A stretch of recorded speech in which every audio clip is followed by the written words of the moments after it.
નમસ્કાર, મારું નામ મિલન પ્રકાશભાઈ રાવલ છે. હું કટોડા ગામથી છું, સુરેન્દ્રનગર જિલ્લામાં.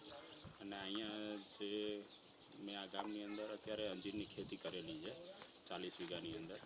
જે બહારની વેરાયટી છે, ઇઝરાયલની વેરાયટી છે, જે અમે અહીંયા બહારથી લાવ્યા છીએ અને ઇઝરાયલના બહારના એગ્રોનોમિસ્ટને લાવ્યા છીએ, જેની સાથે રહીને અમે ખેતી ચાલુ કરી છે.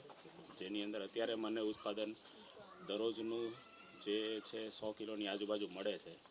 જે 9 મહિનાની અંદર મારું ફ્રૂટિંગ ચાલુ થઈ ગયું છે અને ગ્રેજ્યુઅલી મારું ધીમે ધીમે અત્યારે ફ્રૂટિંગ વધે છે. જે ડેલી અત્યારે 40 વીઘાની અંદર મારું ફ્રૂટિંગ પહોંચે 300 કિલોની આસપાસ, જેના અત્યારે બજારમાં અમે લોકલ માર્કેટમાં વેચી છીએ. જે ગુજરાતમાં જાય છે, મહારાષ્ટ્રમાં બી જાય છે, આ બધી જગ્યાએ અમે જાય છે.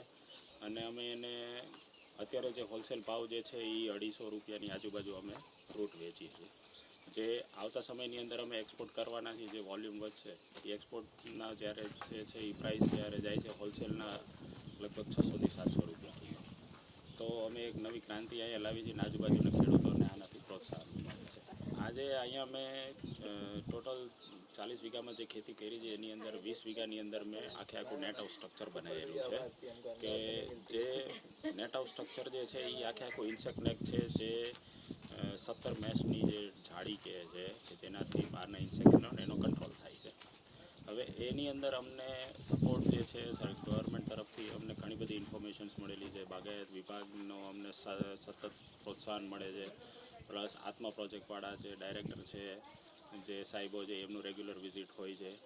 એ બી અમને રેગ્યુલર મળતું હોય છે. પ્રોત્સાહન ને સાથ સહકાર ને એની અંદર બધી ઇન્ફોર્મેશન અમને રેગ્યુલર મળતી હોય છે. જેની અંદર અમે આની અંદર એક બીજી ટેકનોલોજી યુઝ કરી છે કે જે છે અમેરિકાથી અમે એક મશીન મંગાવ્યું છે. જે મારું પોતાનું વેધર સ્ટેશન છે. જેની અંદર મને દર 5 મિનિટે કેટલી હવા, કેટલો વરસાદ, કેટલો ફોટોસિન્થેસિસ, કેટલું સોઇલની અંદર મોઇશ્ચર, હ્યુમિડિટી છે, આ બધી વસ્તુનું અપડેટ મળતું રહે છે. જો અમે ટોટલ આધુનિકતા ઉપર ગયા છીએ. જેની અંદર વાલ્વ સિસ્ટમથી માંડી અને બધી વસ્તુ જે છે એ ઓટોમેટિક વાલ્વ ઓન ઓફ થાય છે, ફોગર્સ ઓન ઓફ થાય છે, ટેમ્પરેચર આધારિત બધી વસ્તુનું કંટ્રોલ થાય છે. અમે જ્યારે સૌથી પહેલાં તો હું બી નોર્મલ ખેડૂતની જેમ બધી કપાસને આ બધું ખેતી કરતો હતો. જે જીરું કરતા હતા, વરિયાળી કરતા હતા. પછી એની અંદર મને કોઈ આઉટપુટ મળતું નહોતું.